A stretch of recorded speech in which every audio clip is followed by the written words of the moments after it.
하나님 말씀은 요한복음 1장 14절입니다. 요한복음 1장 14절 말씀 같이 읽도록 하겠습니다. 두 번 읽겠습니다. 시작. 말씀이 육신이 되어 우리 가운데 거하시매 우리가 그의 영광을 보니 아버지의 독생자의 영광이요 은혜와 진리가 충만하더라. 다시 한번. 말씀이 육신이 되어 우리 가운데 거하시매 우리가 그의 영광을 보니 아버지의 독생자의 영광이요 은혜와 진리가 충만하더라. 아멘. 자, 여러분 유인물들 진행하도록 하겠습니다. 유인물 다 받으셨죠? 오늘은 제8장 재직의 교회 봉사가 끝나고 제9장 재직의 가정생활편으로 돌아가는 내용이 됩니다. 자, 밑에 소제목을 보면은 이제 재직의 교회 봉사와 관련해서 마지막 시간인데, 교회 봉사 예배와 사역에 무엇을 이루라고 하시죠? 조화를 이루라 라고 하고 있죠. 자, 우리가 지난 시간에 사역 차원의 재직활동에 대해서 살펴봤어요. 물론 더 한 단계 앞에서는 예배 차원의 재직활동, 주일성수, 공적예배 헌금, 전도생활에 대해서 알아봤고, 그리고 지난 시간에 그 후반부에는 사역 차원의 재직활동과 관련해서 첫 번째 예배위원은, 교육위원은, 신방위원은 관련된 내용을 하는 중에 신방과 관련된 내용을 하다가 멈췄습니다. 그래서 오늘은 마지막 신방과 관련한 내용을 다루고 이제 9장으로 넘어가도록 하죠. 성경에 신방이란 단어는 없는 것 같아요. 그러나 신방과 관련된 신방의 모습으로 기록된 많은 내용들이 이제 있어요. 신방이 2번 기원을 확인할 텐데, 자, 신방이란 뭔가, 요즘 특별히 신방하기 힘든 상황 가운데 우리가 그래서 올해 신년 축복 대신방도 하지 않았어요. 제가 우리 교회 와서 목회하면서 처음으로 안 했네요. 신년 축복 대신방을 비대면 상황 가운데 가정으로 갈 수 있는 좀 이렇게 그래서 안 했는데, 이 신방과 관련된 내용, 특별히 지금의 상황에도 이 신방에 관련된 지혜가 필요하다고 판단이 되고요. 그렇습니다. 자, 한번 보면서 우리는 이런 상황 가운데도 어떻게 해야 될까를 한번 생각하는 시간이 됐으면 더 좋겠습니다. 자, 한번 첫 문장부터 보죠. 신방이란 무엇인가를 우선 보는데, 하나님의 일로서 성도를 찾아가 돌보며 성도와의 교제를 통하여 그리스도와의 사랑의 교제를 나누는 것이다 라는 거예요. 이 성도와의 교제로만 하는 게 목적이 아니라 그걸 통하여 누구와의 사랑의 교제를 나누는 것이 그리스도와의 사랑의 교제를 나누는 것까지 나아가는 것, 이게 신방이다 라는 거죠. 만약에 그냥 성도들끼리 만나는 기쁨으로 끝난다면 그거는 놀러 간 거가 되겠죠. 그러나 이제 그것이 아니라 그렇게 교제를 통해서 더 나아가서는 주님의 사랑을 나누는 것까지 가는 것, 이게 신방의 개념이다. 자, 그 다음 문장 보면요. 신방은 누구를 대신하여? 하나님을 대신하여 성도를 찾아가서 하나님의 말씀으로 위로하고 권면하고 신앙 성장을 돕는 일이다 라는 거예요. 요즘 신방 관련해서 제게 두 가지 스트레스라고 그러면 스트레스고 좀 그런 것이 있었는데, 제 귀에 어떤 소리가 들리냐면 목사님이 이런데 한 번도 안 와본다고 그런 이야기가 들리고, 또 방역지침이 가서 만날 수도 오히려 만나는 게 신방 가는 게 부담스러워서 대신방도 안 하고 어느 쪽을 따라야 될지, 이런데 신방도 안 한다고 하시는 분들을 따라서 가야 될지, 아니면은 이 방역지침 이런 상황 가운데 민감한 상황인데 문을 열고 들어가서 교제하고 접촉하는 것이 오히려 그 사람을 위한 것인데도 그것이 이렇게 어느 것이 이제 되느냐, 이런 갈등이 사실은 있거든요. 그렇죠? 그러나 이제 상황에 따라 이제 판단은 또 달리 할 수가 있겠죠. 뭐 환자다, 급한 사람이다. 그렇다면 찾아가서 위로해주고 기도해주고 그런 상황들도 있겠고, 또 그렇지 못한 가정인데 오늘날 갑자기 찾아가면 너무 부담이 되고, 찾아가는 목사도 부담이고, 또 맞이하는 성도들 가정도 부담이 되면 그런 경우는 또 못하는 상황이 되는 것도 하기도 하고요. 이제 그런 양면이 지금 있는 상황이에요. 자, 그래서 신방을 다시 한번 생각하게, 오히려 그래서 신방이 뭔가를 더 생각하게 만드는 기간들이 아닌가, 이런 생각을 하게 됩니다. 자, 이제 그렇다면은 2번으로 넘어가서, 자, 신방의 기원을 보면 첫 번째 창세기 3장에서 나오는 신방의 기원인데 뭐예요? 아담과 하와가 타락하였을 때 누가? 하나님께서 그들을 찾아오셨다. 에덴 동산에 찾아가셨던 이제 하나님의 모습이었죠. 거기서 네가 어디 있느냐, 이렇게. 이것은 그 어디 있느냐는 질문은 아담과 하와에게만 하신 질문이 아니라 모든 인류에게, 인간에게 하나님께서 하셨던 질문이거든요. 내가 어디 있느냐, 이렇게 하시면서 찾아갔던 하나님의 신방을 봅니다. 그래서 우리가 찾아가서 성도들의 가정을 신방하면서 지금 어디에 계신 겁니까? 물론 이 집에 있고 여기에 있지만 받는 사람들의 상황과 형편, 그 마음이 지금 어디에 가 있는지를 살피러 가는 거죠. 두 번째, 창세기 18장에 하나님께서 아브라함의 장막에 신방하셨죠. 여기 천사 세 사람이 왔을 때 하나님이 그들을 대접함으로 부지 중에 축복을 받았던 장면이 18장 아닙니까? 그쵸? 이제 아브라함의 장막, 18장에 아브라함이 낳을 아들을 기다리고 있는데도 아무 소식도 응답도 없던 상황 가운데 하나님께 찾아가셔서 대접받는 중에 약속하시고 이렇게 하신 장면이 나오죠. 그리고 바로 이어서 3번에는 그 앞에 17장의 내용에 하나님께서 사라에게 신방하셔서 아들을 약속하시는 장면이 나오죠. 그 창세기 17장 1절에 오랜만에 하나님이 나타나셔서 어떤 약속을 하시니까 신방하셔가지고, 예, 창세기 11장에 보면은 하나님께서 나타나셔서 해주신 말이 있죠. 아브라함이 99세 때 여호와께서 아브라함에게 나타나서 그에게 이르되 나는 전능한 하나님이라 너는 내 앞에서 행하여 완전하라, 이렇게 하셨던 주님, 이렇게 찾아오셔 신방해 주시는 하나님의 모습을 보았습니다. 99세 때 10년 만인가요?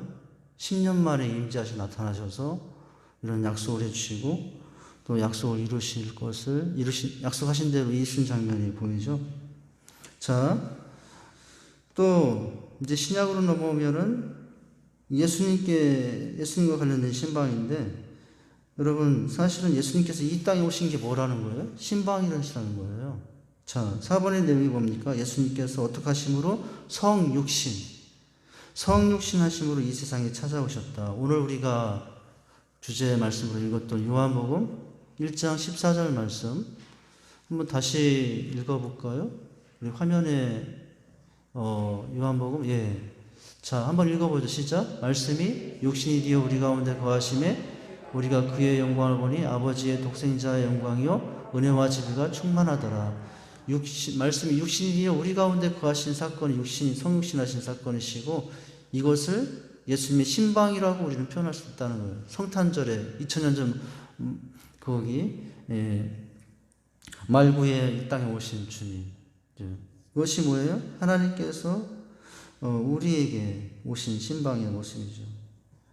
자, 그리고요, 또 5번에 보면 예수님께서 누구의 집에요? 베드로의 집에 찾아가셨다. 여기 베드로의 장모가 열병이 걸렸을 때 하나님께서 찾아가셔서 기도해 주심으로 열병을 치유해 주신 사건이 있었죠. 병자를 찾아가서 기도해 주시고 신방하심으로 치유해 주신 사건. 그리고 6번째는 삭개오의 집에 가셔서 삭개오에 내려오라, 내가 오늘 내 집에 거해야 되겠다, 이렇게 하시면서 찾아오셨던 주님. 이 신방의 기원을 보면은 하나님의 신방과 예수님의 신방, 이제 물론 신방이라는 단어가 쓰인 건 아니지만 그 내용과 모양들은 다 신방의 모습으로 살펴볼 수 있는 내용이죠. 자, 이게 신방의 기원이고요. 자, 신방의 목적은 그러면 뭐냐? 첫째는 뭐예요? 새신자의 신앙 훈련을 위함이라. 새신자의 신앙 훈련을 위함이라. 로마서 1장 14절, 11절 말씀과 나오는 내용인데요. 이런 말씀 있죠. 내가 너희 보기를 간절히 원하는 것은 어떤 신령한 것을 너희에게 나눠주어 너희를 경고하게 하려 합니다. 이렇게 말씀하고 있거든요. 자, 뭐예요? 문장을 보시죠. 설명. 새신자는 영적 어린아이와 같다. 그러므로 구역의 지도자는 새신자의 신앙이 성장하도록 도와줘야 되죠. 무엇을 통해서? 신방을 통해서. 신방하면서 어떻게 하는 것이 신앙생활인지고 하나님을 섬기는 건지 이런 것들을 알려주고 지도해 주는 것. 이게 신방의 목적이에요. 그리고 두 번째는요. 그렇게 해서 무엇을 견고하게 하기 위한? 믿음이에요. 믿음. 믿음을 견고하게 위함이라. 아까 읽었던 말씀, 내가 너희를 보기를 간절히 원하는 것은 너희를 견고하게 하려니라 라고 말씀하셨죠. 신방의 목적은 믿음을 견고하게 하기 위해서. 자, 환난과 시험을 당한 성도들에게 신방을 통하여 믿음과 용기를 갖게 한다. 문제가 있는 성도는 혼자서 해결하다 지치고 낙심하여 믿음을 잃기 쉽죠. 자, 그렇기 때문에 신방을 통해서 그들의 믿음을 깨워주고 새롭게 해주고 견고해주는 게 이게 신방의 목적이에요. 그리고 자, 왜 신방하느냐? 목적 세 번째는 위로하기 위해서다. 위로하기 위해서.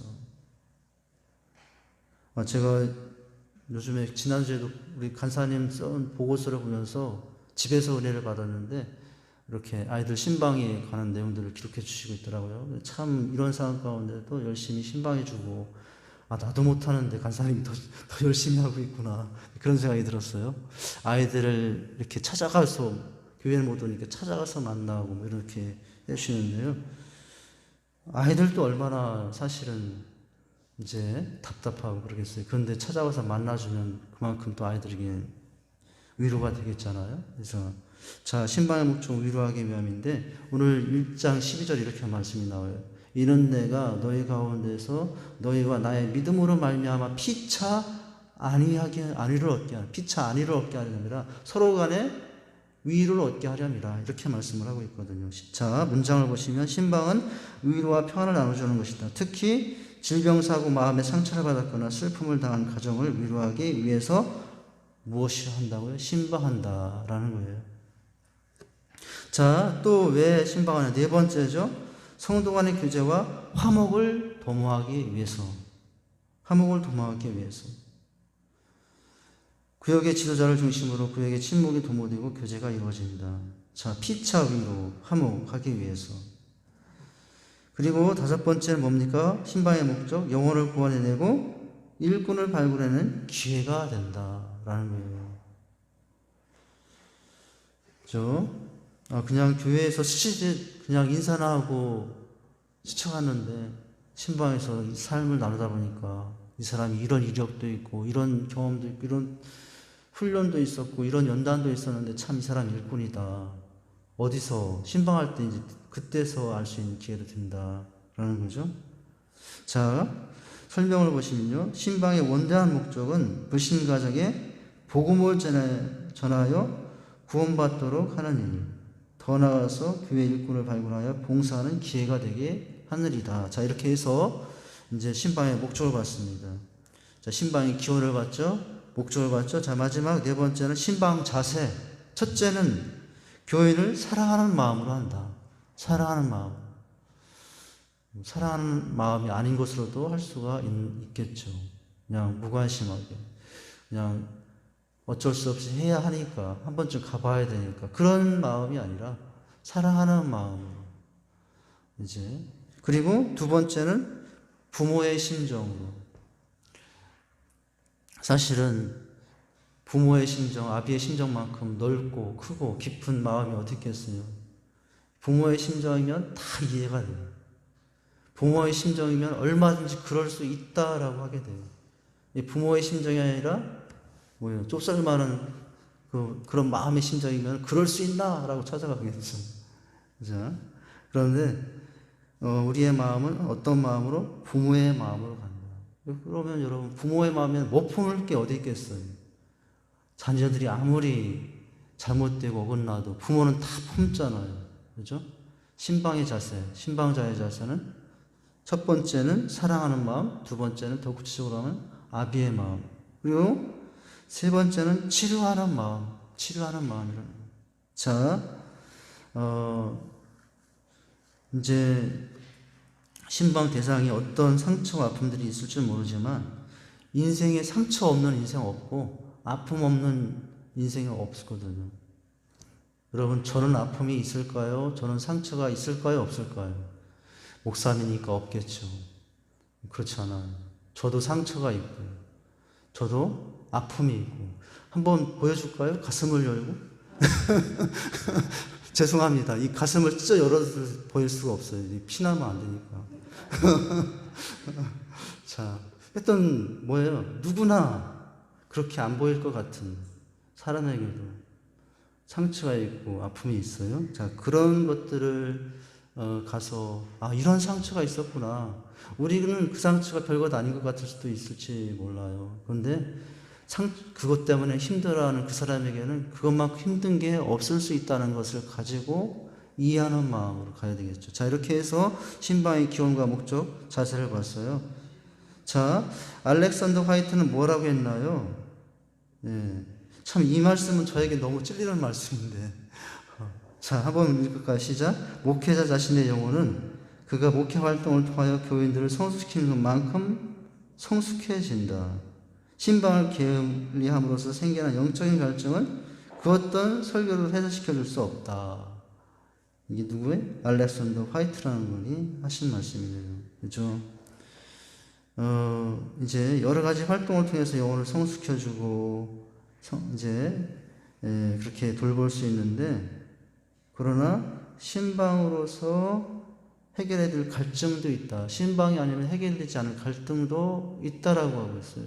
이 저에게 많이 도전이 되고, 또, 그래요. 제가 아까 연실 집사님 식당에 있길래 그런 말 했어요. 정원영 집사님한테 죄송하다고 좀 전해달라고. 같이 일하고 있는데, 제가 찾아가서 옛날에는 뭐 커피도 지나가다가 여기 있어요 금방 나오고 뭐 이렇게도 하고도 하는데 요즘에 이런 세월을 지내다 보니까 신방도 못하고 거기 지나갈 때마다 저기 정 집사님 있는데 미안하지 어떡하나 보고 싶은데 올라가면 엘리베이터 타고 올라가면 되는데 뭐 그런 마음 때문에 그냥 스치고 그렇게 지나갔거든요. 거기 가면은 갈등이 생기고 저기에 계신데 들어가지 못하고 여기 보니까 그 어떤 설교로도 어떤 말씀을 해결시킬 수 없는 것 신방 안에서 해결될 수 있다라고 하는 것이 저에게 많이 도전이 됩니다. 제가 또 살피면서 제가 해결을 찾아야 될 것 같고요. 자, 그 다음 문장 보시면요. 그리스도인의 봉사는 자신을 유익하게 하고 교회를 유익하게 하고 나아가 하나님의 교회를 유익하게 한다. 그리스도인의 봉사는 결코 헛된 일이 아니다. 하늘에서 상급이 따른다 했다. 그리스도인의 봉사는 값진 것이다. 갈라디아서 6장 9절 우리가 선을 행하되 낙심하지 말지니 피곤하지 않으면 때가 이르면 거두리라. 갈라디아서 6장 10절 그러므로 우리는 기회 있는 대로 모든 이에게 착한 일을 하되 더욱 믿음의 가정들에게 할지니라 라고 하고 있죠. 자, 우리가 주변의 믿음의 가정들에게 섬기고 봉사하는 게 너무나 값진 일이다. 토마스 왓슨은 뭐라고 했나요? 마지막 문장인데 우리는 하나님을 위해 손해를 볼 수는 있다. 그러나 하나님으로 말미암아 손해 보지는 않을 것이다. 좀 문장이 어렵더라고요. 이해는 되는 것 같기도 하고 좀 어렵기도 하고 그런데 자, 우리가 넘기시면 그리스도를 살아가면서 세상에서나 밖에서나 어느 곳에 있든지 간에 하나님을 위해 손해를 보는 것 같지만 결국은 그 모든 것을 하나님께서 어떻게 하실 거라고요? 채워주실 것이다. 우리는 하나님으로 인해 손해를 보는 일은 절대 없을 것이다. 우리가 신방하고 영혼들을 섬기기 위해서 내 물질 들어가고 내 시간 들어가고 내 체력 소비해도 그게 당장은 내 주머니 손해가 나는 것 같고 또 내가 더 피곤해지는 것 같아도 그게 절대로 그렇게 끝나는 일이 아니다. 그것을 누가 하나님께서 더 좋은 것으로 채워준다. 이렇게 이제 하나님께서 그렇게 돌보심을 말씀해 주고 있죠. 자, 이렇게 해서 이제 재직의 교회 봉사에 특별히 오늘은 이제 사역 차원의 재직 활동 중에 신방과 관련된 것 같습니다. 이제 9장으로 넘어가는데요. 시간이 있지만, 자, 지금 이 볼 내용은 뭐 깊지 않은 내용이니까 바로바로 보도록 하죠. 자, 제 9장. 재직의 가정생활. 여러분, 재직의 가정생활이, 재직이 되는 것과 무슨 관련이 있느냐. 교회 생활을 잘만 하면 되지. 교회 생활만 잘하면 재직이 되지. 근데 그런 게 아니고, 재직이 되기 위해서는 무슨 생활도, 가정생활도 잘해야 된다는 거예요. 이게 이제 재직의 중요한 원리 중에 하나죠. 자, 그래서 재직일수록 가정을 잘 돌보고, 또 재직일수록 가정 안에서의 가족 구성원 간의 관계가 좋아야 그 섬김과 활동이 하나님께 덕이 되고 영광이 될 수 있죠. 가정생활은 잘 못하면서 교회와에만 충성스러운 모습으로 교회 안에서만 존경받고 칭찬을 받는 재직이라면 가족들에게 칭찬과 존경을 받지 못한다면 신앙생활이 잘못되고 있는 것이거든요. 자, 첫 문장부터 쭉 읽겠습니다. 제9강은 재직이 가정생활에 대한 내용이다. 하나님이 직접 만드신 기관은 두 가지가 있는데 뭐예요? 교회와 가정. 이 두 가지밖에 없어요. 하나님이 직접 만드신 거예요. 교회와 가정. 그러므로 무엇보다 교회와 가정에서 성공해야 하나님 보시기에 진정으로 성공한 삶을 살 수 있다고 할 수 있다. 열심히 있는 성도들 중에는 간혹 교회 일에만 매달린 채 무엇은 가정일은 소홀히 한 경우가 있었다. 그러나 가정과 교회를 섬기는 일은 어느 것 한 가지도 소홀히 할 수 없는 중요한 일이다. 이번 과에서는 그리스도인으로서 특히 다른 성도의 본인에 대한 재직으로서 가정생활을 어떻게 해야 하는지를 공부하도록 하자.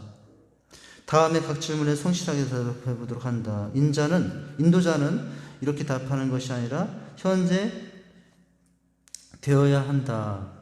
당위성을 답하는 것이 아니라 현재 자신의 모습을 솔직하게 평가하는 것으로 이제 거기 10번까지 점수를 기록합니다.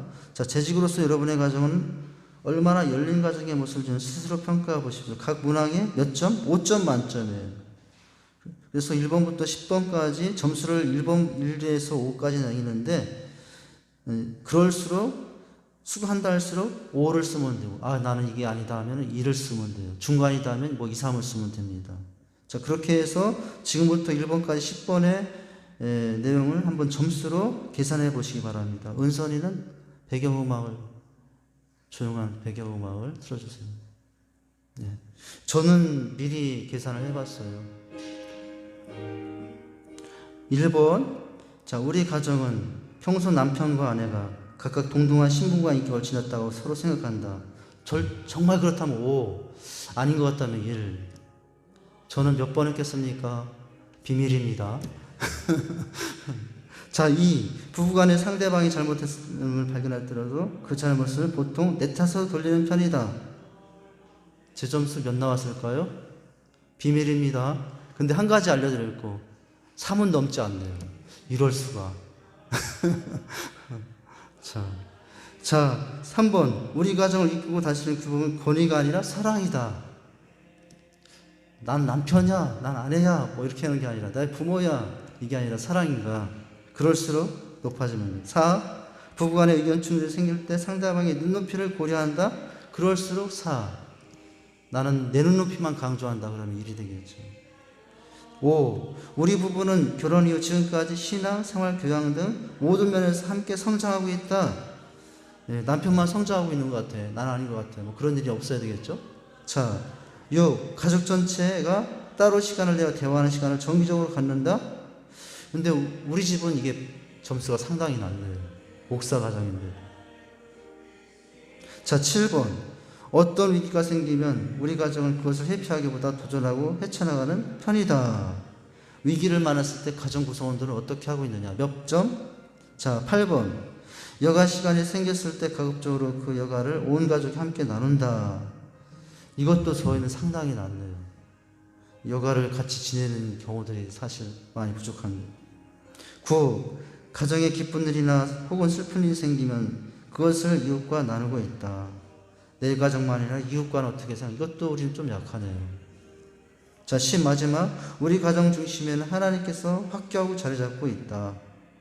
이건 좀 높네요. 목사 가정이니까 그런지 몰라요. 자, 여기 이제 10번 밑에 가려놓는데, 자, 더했죠? 저는 몇 점대일까요? 네, 죄송합니다. 목사 가정인데 40점이 안 나왔어요. 40점이 안 넘었어요.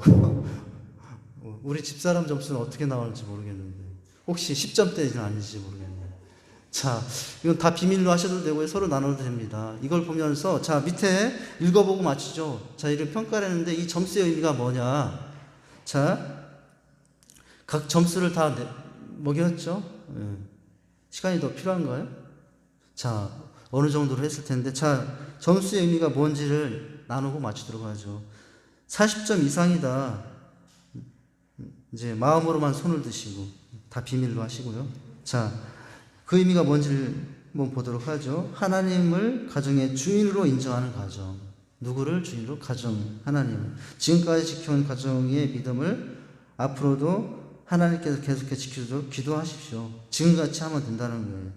자, 그런데 40점 이하 20점 사이일 때, 자, 어떤 가정이냐? 성경적인 가정의 모습으로 세워지기 위해 노력할 부분들이 있다라는 거예요.